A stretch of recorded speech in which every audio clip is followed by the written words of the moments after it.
What is going on, everybody? Welcome back to the greatest combat sports and culture show in the entire universe, the Fight Podcast. I'm your host, SERG, VICENTE.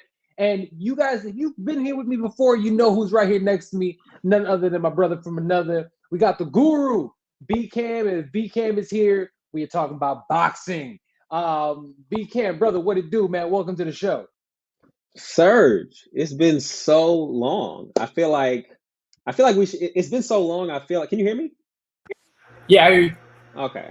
I feel like it's been so long, like I should have a story about how we fell out or something like that. We just been busy. Just been busy. But happy to be here with you today. I missed you. I'm happy to talk about boxing. There's been so much going on, and like I have no outlet. I have nobody to talk to. Like, unless I get to come here and do this with you, I have nobody to talk to. Hey man, look, it would be good if we did have like some story. Like, look, man, it was wild, but we came back together like on some Joe Budden podcast shit. Like, I wish I had something some nugget I could throw out there, but we don't. But really quick, everybody who is watching live right now on YouTube, thank you so much for watching. Like, share, and subscribe to this video along with every other one that we are doing as well. Not only do we talk about boxing, we talk about pro wrestling, we talk about MMA and everything in between. Check us out. I think even last episode I talked about the Kendrick beating the hell out of Drake a little bit too.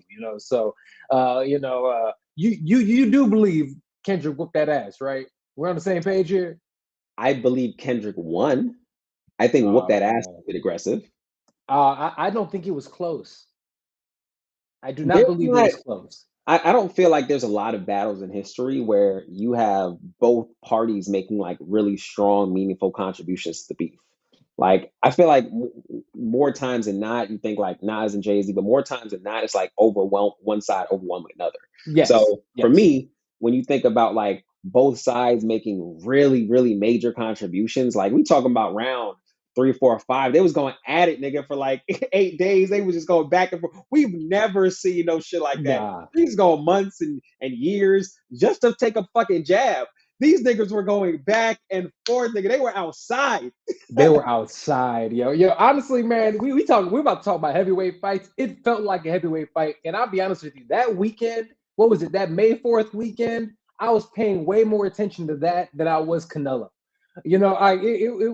I was locked in. That Friday will go down in the history, in the pantheons of hip hop. Family Matters drops, then Meet the Grams drops, and then come on, Not Like Us. That was the track of all tracks, the ether, as some may even put it, of all tracks. It went out there and finished it up clean. I loved it. It was fun. I'll say that, like, I don't feel like people talk about this beef. They don't properly talk about like that. Like that, that's still the track. People just like forget about that because it's almost like it was so long ago at this point. But that is the track. That it's going to play all summer. That beat still goes crazy. And I think of everything, that's the best track we're going to get. Beef-wise, commercially, that's top tier. Okay. Top tier. Okay. Commercially, I can see that, but Not Like Us is proving that commercially it is doing even better. It is #1 on Billboard. It is #1 across all platforms, on Apple Music, on Tidal, on Spotify. And then, did I freeze on you? Yeah, you're frozen. I can't tell if it's your connection or my connection, but you're definitely frozen. I think I'm coming. We're gonna fix that. But let's do this. Now you're green. Yeah, but can you hear me? Yeah, you can tell it's been a long time. You can tell it's been a long time. We on here like some fucking rookies. Dog, I'm telling you. Okay, all right. Well, let's do this because I have no idea why that disconnected. But as long as you can hear me, we are good. We're just gonna do this and keep it rocking. Okay. Different angle, but it is what it is. Okay, that's fine. It's all good. You got the fucking mood lighting and background and shit. We get to see who you really are now from this angle. You know what I'm saying? type of nigga that be on TikTok and buy this type of shit. Now he got to use it. Yeah, I'm telling you, man. But all right. regardless, you know what? With all those technical difficulties, let's just jump into it, okay? We're gonna rifle through these today. We're not gonna take too much of your guys' time today, but there is a lot to get to, so let's go ahead and jump into it. The biggest event of the past weekend, honestly, one of the biggest boxing matches of the last 25 years. We have the undisputed heavyweight championship. First time it has been defended since Lennox Lewis versus Evander Holyfield. Now we are looking at Alexander Usyk against Tyson Fury. And honestly, the fight itself delivered. With that being said, Usyk defeated Tyson Fury via split decision. Brandon, in watching that matchup, for you, what were your thoughts not only on the fight, do you feel as if they actually got it right? I'll say this. I feel like. And what was your scorecard, by the way? If you have it, like just how many rounds? You got to say the exact score, but how many rounds did you have apiece? There you got hella question part A, B, and C. Come on now. I feel like we got almost what we didn't deserve. Like when we talked about Tyson Fury versus Alexander Usyk, we would have imagined really any other path besides the one that we got. I figured it was a Tyson Fury wash. I figured it would be an Usyk wash. I didn't see it just being a really good, strong, back and forth, solid heavyweight fight. Like that's just not what anybody expected. And so I think there's beauty in the fact that like everything about the moment lived up. Like it lived up to the moment. It lived up to the billing. And we don't often get that in boxing. We get a cool fight on the undercard, but like a good fight that lives up to the billing from both sides, we don't get that very often. And so I think it was a gift to us boxing fans and casuals who were tuning in to see really good, fun, heavyweight boxing. And a performance by Jid as well. That was so random, but you know that was part of it. That was part of it as well. Like that was aside from the fact that like them Saudis probably didn't know what the fuck was going on. I'm like, this shit is dope. Not. Like this is some Kanye shit. He's on a floating stage. Like I was like, they got this thing going crazy out there. Like I'm not gonna stunt. I felt like it was taking a long time, but when he came out, I was pleasantly surprised. I was pleasantly surprised to see Jid out there, and he was doing it. The stage was sick. Everything was awesome about it. I love that. I'll put it like this. The fight and stuff, I think you were absolutely spot on. It not only did it delivered, it gave us everything we wanted. It gave us a little bit of a Rocky story. It gave us a little bit of, drama throughout. There was at one point in time, I believe it was the fourth round, it seemed like Fury might mess around and get Usyk out of there with some of those you text me, said in 3 rounds he's going to knock him out. He's going to knock him out. And it really seemed like that. It seemed like he was starting to come downhill. And then all of a sudden, because I believe I had it, like I said, it was a close fight. I think it was either 3 through 6 or 3 through 7 I gave to Fury. And then after that, it was Usyk. He made the adjustment. He ended up coming downhill. 9th round, they could have stopped the fight. He lands a huge 1-2. I've never seen Fury hurt to that capacity. He's bouncing around the ring. He's visibly damaged. Salute to him for even answering the bell and actually coming back in the manner that he did. I loved everything that I saw with that one. But all in all, I think in this fight, you could have either had it 7-6 with the knockdown, or you could have had it 6-6 with the knockdown. Regardless, it was a great fight. I would love to see a rematch. I think it's absolutely, imperative that we see this. I'm so happy that he said the fight delivered. It was just phenomenal. Now, let me ask you this, or get into it. Well, hold on. Can I get one thing off? Yes. I think there's one person that we need to speak about. Mark Nelson. Mark Nelson was the third man in the ring that night. One of the things that I think doesn't get enough usage in boxing for whatever reason is the standing 8 count. And while you can say, like, I think you can easily see that the ropes were holding Tyson Fury up, so maybe they just called it a legitimate knockdown. I felt like it was a bit more of a standing 8 count, and I think we need more of that in boxing. Like, people can get hurt, they can still be on their feet, and they can continue fighting if you give them an opportunity to. Call it a standing 8 count and let this classic matchup keep going. I mean, maybe we get a brutal knockout, but I feel like if you talk to the other fighter, they're going to want that opportunity to continue as well. Now, if someone's getting killed, it is what it is. And I think Mark Nelson had an opportunity to legitimately stop that fight in the 9th round. But I thought that was brilliant usage of the standing. Brilliant usage of now, the just to let you know, brought a they good finish to the fight. technically ended up calling it and scheduling it a legitimate knockdown. They actually called it a knockdown. But in the moment, it did come off as a standing 8 count. But regardless, Mark Nelson did an amazing job of not stopping that fight. A lesser ref would have 1,000% stopped that. But I think we took a couple things into account. If we know anything about Tyson Fury, is that he recovers like he is Wolverine.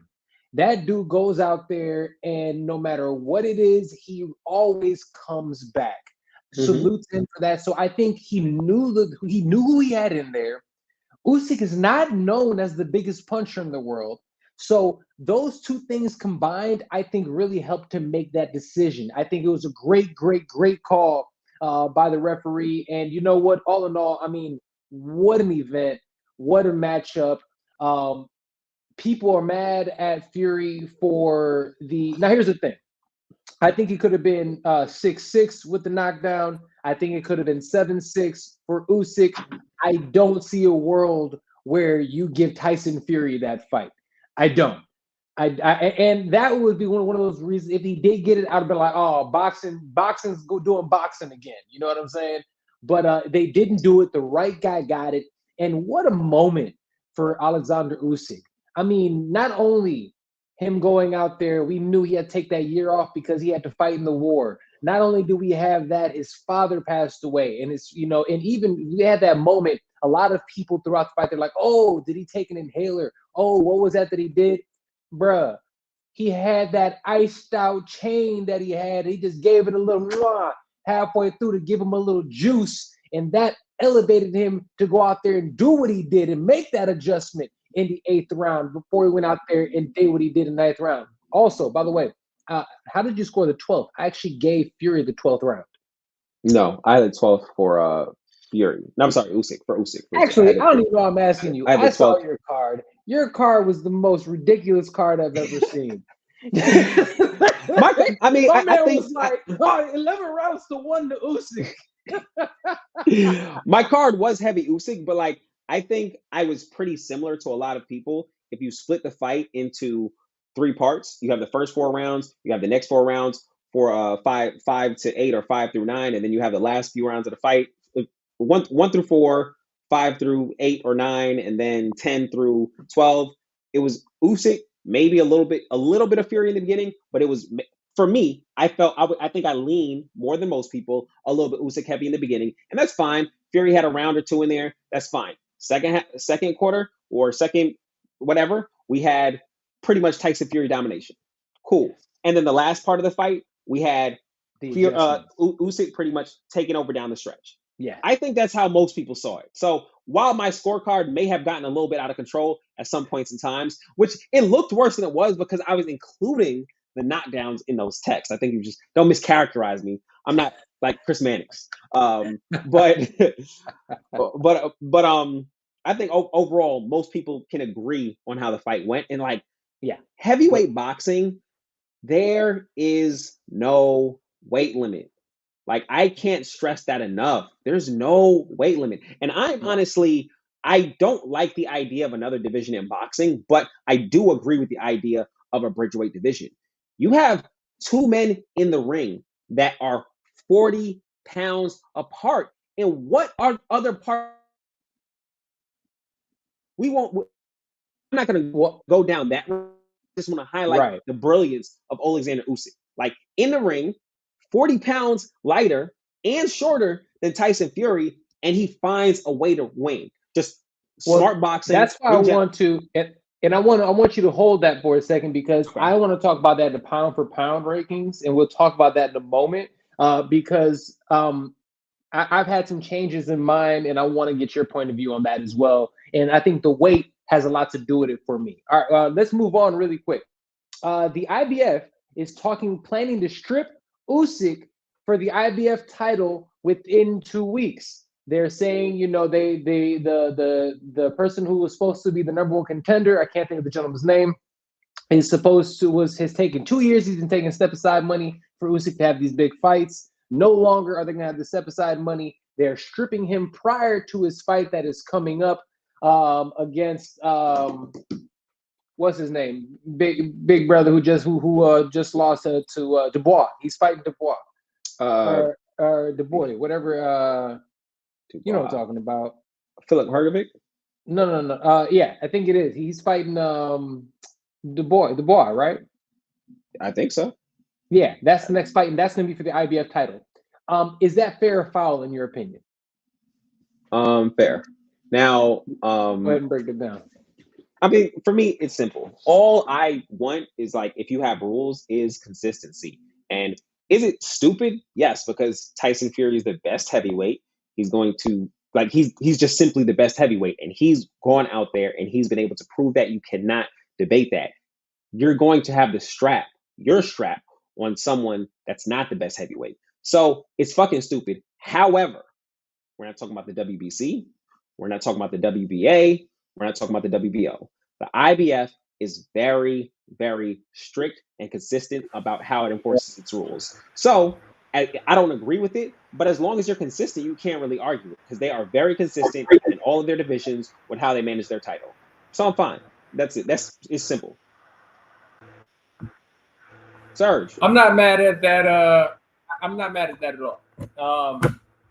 Obviously, when you think about it, I don't like it because we know who it is, and then especially because they are going to have a rematch, and not having that rematch for the Undisputed once again, I think is a travesty. But if we're thinking about business, we're thinking about money, Anthony Joshua will probably end up getting that belt, and then we have an opportunity for an Undisputed title once again in the very near future. So I'm not mad at that. All right. But here's the thing. This is where the junctures like these is where fighters get bigger than the titles. Clearly, he deserves that title. He's the best in the division, but you're going to put that title on somebody else. So who's really going to care about the IBF title? Because we have the best guy fighting. The title exists, but we know who the best guy is. We're going to value Usyk over the IBF title. And that's how it's going to go until Usyk loses. And I mean, I'm not mad at that, but like, that's how things were when Mayweather was fighting. And I kind of do enjoy people fighting for titles. I enjoy when titles matter. Absolutely. Oh, I think, like I said, I'm not upset at it. I think I'm not, especially when I realized the gentleman was taking like step aside money for a while. IBF is strict. It is what it is. I think that there is a possibility because, you know, you have Turkey Al-Sheikh talking about, hey, look, it's going to get to a point it don't even matter. We're just going to make the biggest fights. And I think right now, I think people care more about the big fights. And these big fights are actually happening right now. And I think that's a really, really great thing. All right. A couple of things before we get up out of here. That's a good thing. I want to talk about this. Pound for pound number one in boxing. Who is currently your pound for pound? I think a lot of people have it all over the place. Has Usyk, in your mind, done enough to now be the pound for pound number one? Really quick, in my mind, because I was somebody who didn't believe he was number one. I was somebody who consistently said, nah, man, this is not the guy. He didn't do enough. And I was thinking about, I was just very heavy on Terrence Crawford and Inoue as well. These two gentlemen are two of the best we have. Skill-wise, when I see on paper, that is what I think. But when I really think about it, not only something that you said so eloquently a little earlier in the show, talking about this gentleman in terms of the height difference, the 45 pound weight disparity, him beating arguably the best becoming undisputed in the best cruiserweight division in cruiserweight history, and then moving up to heavyweight and not taking any shortcuts, beating Anthony Joshua twice, then going out here and beating Tyson Fury. I cannot put anybody aside from Alexander Usyk as number one pound for pound right now. So right now I have Usyk number one, I got Inoue number two, I got Crawford number three. Crawford and Inoue can switch back and forth, but those are my top three. And each of those gentlemen, each of them have one undisputed in two different weight classes. And the reason also that I say that they get it is because 140, when Tyson Fury, Bud Crawford won it, it wasn't the same 140. 140 wasn't created the same. It wasn't the best. He beat Ndongo for that title. It's not like, yes, I give him props for what he did at welterweight, but he beat Ndongo. No hate on Ndongo. But what Usyk did is more impressive in my mind. How about you? So I'm pretty much in alignment with you. I think when you look at Usyk being able to beat a guy 6 inches taller than him, we're talking about like a 7-8 inch reach advantage and 40 pounds. In no other weight division do you even have to compete with somebody 40 pounds larger than you. You take that into consideration. You take into account his entire resume. So let's talk about some of the names on Usyk's resume. We have pulling up his record right now because he got crazy guys. He has Tyson Fury, he has Daniel Dubois, he has Anthony Joshua, he has Derek Chisora, he has Tony Bellew, he has Gassiev, he has Briedis, and somewhere down there he even has Michael Hunter. That is a long and deep resume, like that you really can't debate. So for me, after beating Tyson Fury, who was looked at as the guy in the division and probably the favorite coming into the fight, and you take into advantage pound for pound the weight disparity, in my mind, those other guys are good. We're talking about 3 guys that are undisputed in 2 weight classes. But when you accomplish what he did, you deserve some time. You got to continue to show me you deserve to be pound for pound number 1. And when Terrence Crawford fights, maybe I change it again. As of last week, I had anyway at number 1 after his last performance. But Tyson Fury, I'm sorry, excuse me, I keep saying Alexander Usyk deserves some time as number 1 pound for pound, and that time is right now. Absolutely. And then I couldn't agree more. And then I have Inoue and Terrence Crawford, who I only penalize for his time out of the sport. And I'll say this: if Terrence Crawford does what they're saying he's going to do and moves up and fights Canelo Alvarez and beats Canelo Alvarez, who we can arguably say is number 4 pound for pound right now, he's definitely number 1. So these top 3 guys Terrence can Crawford's switch. Terrence Crawford's not beating Canelo Alvarez. I don't know that. I do. And only time will tell. Only time will tell. We will see. Honestly, I think he's a guy that could actually go out there. Again, we're not going to talk about this now. This is too much. Like I said, here's the thing. I think Canelo is amazing. I think Bud is amazing. Weight classes do make a difference. I've met Canelo in person. He's not that big of a guy. Nice flex. Bro, you know what I'm saying? What can I say? I've met Bud in person. They're roughly the same size. When I see both of them in person, now granted, Bud is a guy who actually trains and spars with bigger guys. He's also a guy that has been in there and sparred and been under the Andre Ward tree. I'll be honest with you. If he gets in there, I can see him causing a lot of trouble for Canelo Alvarez. So I'm again, we will talk about it if it ever happens. This is all hypotheticals. We'll see, but it will be great. But both of us are in agreement right now. It's so unfair to get your stuff off, and then you're like, we talk about it another time. You're like, here's my point. I don't care about your point. We move it on. Hey, man. It's not important. We really should move on. It's like if that fight was scheduled, we'd get into it. But man, nah, we ain't going. Real quick before we get up out of here, I do want to just get your thoughts on this. I know you said we didn't see the fight, but BERINCHYK upsets NAVARRETE to become the new lightweight champion. Watching the fight or not, what does this mean for the lightweight division? NAVARRETE, he was moving up again, or was that his second fight at I think that was his second lightweight. Fight.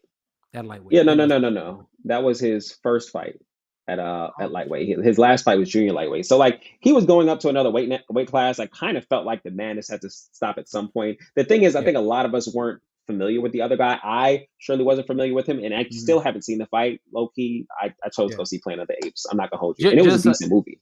I hear it's the best of the series. I'll say this: I watched the fight. BERINCHYK, I boxed him. It plain and simple. I think he looked more crisp. He looked more accurate. He bullied him at times. I think he clearly won the fight.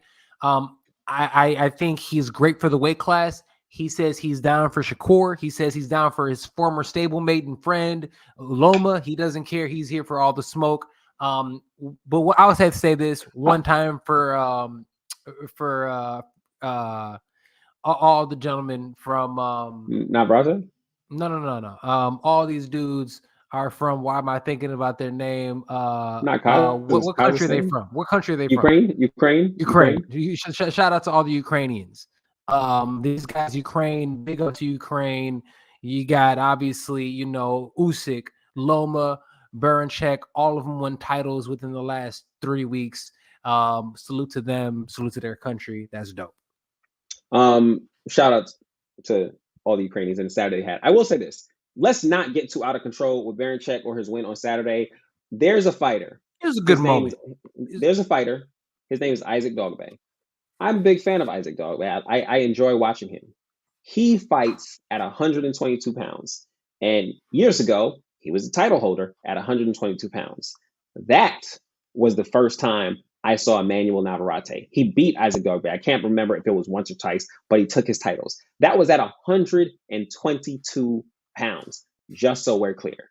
So for him to be fighting at 135 and take a loss, it's really not that big of a deal because he was just going up weight classes. I think he was just playing around and seeing how much money he could get because it made no reason for him to go up so many weight classes. People are like, he looked kind of fat. I'm like, he never really had that tight of a frame, and he's just chosen to go up these weight classes for what? But for me, I'm a fan of Navarrete. He just probably was too high. Daring to be great. He could do some work at 130. Yeah, and not mad at him, daring to be great. I'm a fan of Navarrete. He still looked good. He lost the fight. I don't think there's anything wrong with it. So he looked good? I didn't see it. I didn't see any commentary. He didn't look bad. He just didn't look as good as BERINCHYK. If I'm being honest. He had his moments in the fight. He looked a little sloppy at times, but it was, was anybody ever hurt? Nah, not really. Not really. I'll be honest with you. Can we shout out? Can I shout out? Yes, I know you're talking about Michael Norman. Dude, woo, bro. First of all, that knockdown, and then you go out here and flex on him, man. Yo, great, and he didn't look great his last time out. Salute to him. Really, really great performance. And that was another upset win as well for him. All right, really quick before we get up out of here. The celebration was just crazy. Insane. I'm just for y'all. Go ahead and follow me at the Fight Podcast. I'm gonna post that so you guys can see the celebration. It is one of the all-time great. Like, we love watching for Caleb Plant doing the grave digger. This was right up there with that. It was mean. I loved every aspect of it. All right, and it was a fun fight. It was a great fight. It was a really entertaining fight. All right, before we get up out of here, I gotta get your thoughts on this, B. Mike Tyson, Jake Paul press conference. Netflix got a 101 on boxing press conferences. All kinds of wild stuff came out there. You got Mike Tyson talking about his erections, and you got Jake talking about he want to kiss people, and then you got little 10-year-olds out here asking what these dudes' body count was. Do you have any thoughts on this at all? Nigga, Mike Tyson is old as fuck. And that's been my thought from the beginning. And my thought contains, you realize they've had Mike shave all of his hair. Like they had him shave his head, his beard. Oh, yeah. Because normally he keeps that shit. But in order to even look remotely presentable for a boxing match that he should not be competing in, they have to take all that shit off. And still, that nigga looks old. He still looks old, but he looks in great shape for being a 60-year-old man. But I'll say this: you know who does not look in great shape to me? Yo, Jake looks fat. And I saw Jake; he looked fat, bro. He looked very doughy. It's May 21st. True, and it seems like he was the fight July 20th, right? Yeah, July 20th. He may be starting training camp this week. He is starting this week. Yeah, so I mean, if he's a little fat, we've seen Tank. That's very true. Tank's fighting soon. Shout out to him. And a lot of other people, and a lot of other amazing boxers. We've seen them fat between fights and come in there and do work. So true. Jake Paul is not Gervonta Davis. I want to make that clear. But I mean, at all, fighters get a little big between camps, and he's still a young boxer. I think he'll be all right. He'll be all right. All right. But it's unfair, and there's some type of privilege somewhere in this. I just don't like it. The fact that Jake Paul gets to knock out Mike Tyson, something about that. I'm not happy about this. It don't sit well with me at all. It doesn't sit well with me at all. I wish this fight wasn't happening. And by some miracle, Mike actually touches him up, I'll be very pleased. Do I see that happening? I will break that down the closer we get to this fight, people, and we'll talk about it. If you don't watch boxing, people are so convinced about Mike Tyson. I'm like, the man is elderly. Bro, 60 years old, man. And 60 years old, and again, 60-year-old is still 60 years old. So we'll see what happens. But with that being said, that is about all the time we have for today. B, thank you so much for joining me on the show today, man. I miss you. I'm happy we did this, and I can't wait to do it again. Any parting shots before you get up out of here? No, just happy to be here with you, bro. Happy to see everything that you've been doing. My boy has been absolutely crushing it. So shout out to you, my boy. That's my shout out. Yes, sir. Absolutely. I appreciate you, brother. All right, man. Everybody else, please do us a favor, like, share, and subscribe to this channel and everything that we are doing here. We not only do we talk about this, we talk about MMA, we talk about pro wrestling. Check us out today. Like we put up here a little earlier as well. Do yourself some favor. Go ahead and pick up some merch. Etsy.com/shop/thefightpot shop. You get t-shirts like this, mugs, and many other things. Check us out today. Love y'all. We will see you next time right here on The Fight Podcast. Peace out.